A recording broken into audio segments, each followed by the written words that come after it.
The Cake and the Diamond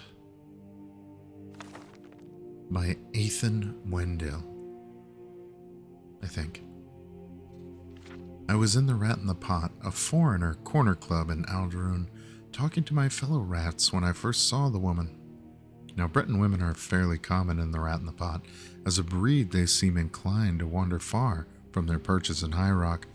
Old Breton women, however, are not so migratory, and the wizened old biddy drew attention to herself, wandering about the room, talking to everyone. Nimloth and Odiad were at their usual places, drinking their usual stuff. Odiad was showing off a prize he had picked in some illicit manner, a colossal diamond, large as a baby's hand and clear as spring water. I was admiring it when I heard the creaking of old bones behind me. "Good day to you, friends," said the old woman.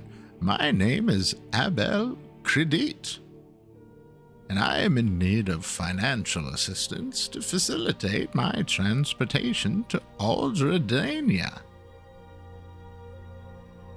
"You wanted to see the temple for charity," said Nimloth curtly.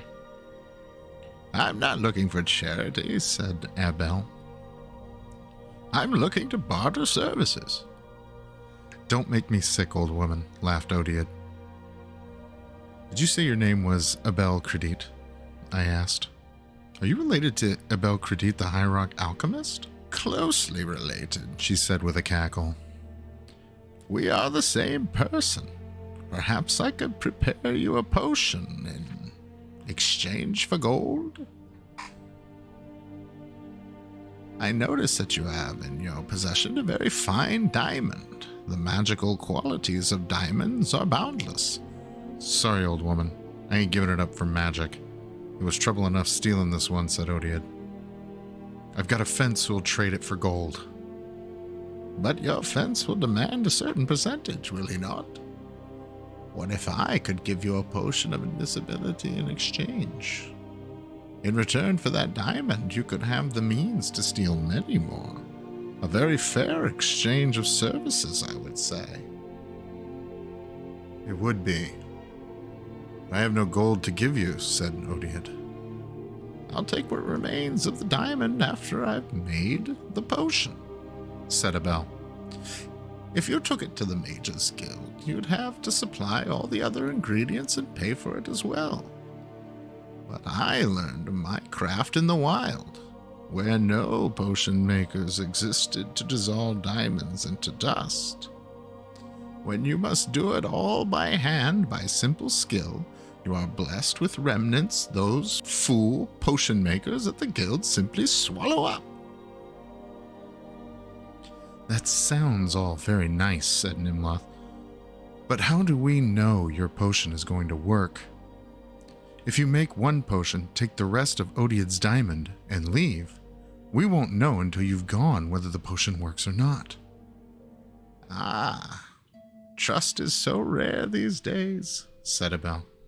"I suppose I could make 2 potions for you, and there'd still be a bit of the diamond left for me. Not a lot, but perhaps enough to get me to Aldredania. Then you could try the first potion right here and now and see if you're satisfied or not." "But," I interjected, "you could make one potion that works and one that doesn't, and take more of the diamond.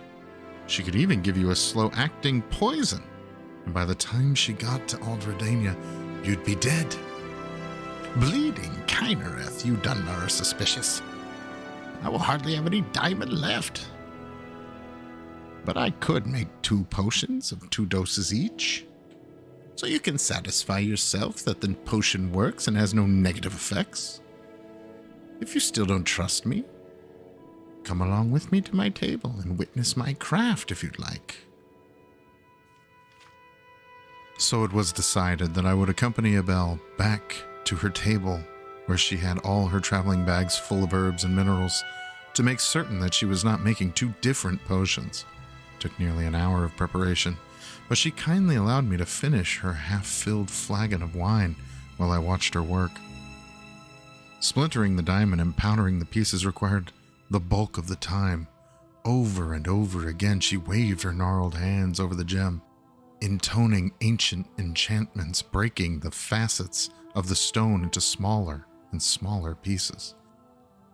Separately, she made pastes of minced bittergreen, crushed red bulbs of Delarcos Bay, and driblets of Siciliani oil. I finished the wine. "Old woman," I finally said with a sigh, "how much longer is this going to take? I'm getting tired of watching you work." "The Mages Guild has fooled the populace into thinking alchemy is a science," she said. "But if you're tired, rest your eyes." My eyes closed, seemingly of their own volition. But there had been something in that wine, something that made me do what she asked. "I think I'll make up the potion as cakes. It's much more potent that way. Now tell me, young man, what will your friends do once I give them the potion?" "Mug you in the street afterwards to retrieve the rest of the diamond," I said simply. I didn't want to tell the truth, but there it was.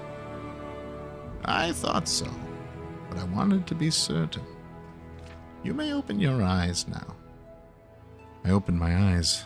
Abel had made a small presentation on a wooden platter, 2 small cakes, and a silver cutting knife. "Pick up the cakes and bring them to the table," said Abel. "And don't say anything except to agree with whatever I say." I did as I was told. It was a curious sensation. I didn't really mind being her puppet, of course. In retrospect, I resent it, but it seemed perfectly natural at the time to obey without question. Abel handed the cakes to Odiad, and I dutifully verified that both cakes were made the same way. She suggested that he cut one of the cakes in half, and she would take one piece, and he'd take the other, just so he would know that they worked and weren't poisoned. Odiad thought it was a good idea, and used Abel's knife to cut the cake. Abel took the piece on the left and popped it into her mouth. Odiad took the piece on the right and swallowed it more cautiously. Abel and all the bags she was carrying vanished from sight almost instantly. Nothing happened to Odiad. "Why did it work for the witch and not for me?" cried Odiad. "Because the diamond dust was only on the left-hand side of the blade," said the old alchemist through me. I felt her control lessening as the distance grew, and she hurried invisibly down the dark Aldrune street, away from the rat in the pot. We never found Abel Credit, or the diamond. Whether she completed her pilgrimage to Aldredania is anyone's guess. The cakes had no effect, except to give Odiad a bad case of droops that lasted for nearly a week.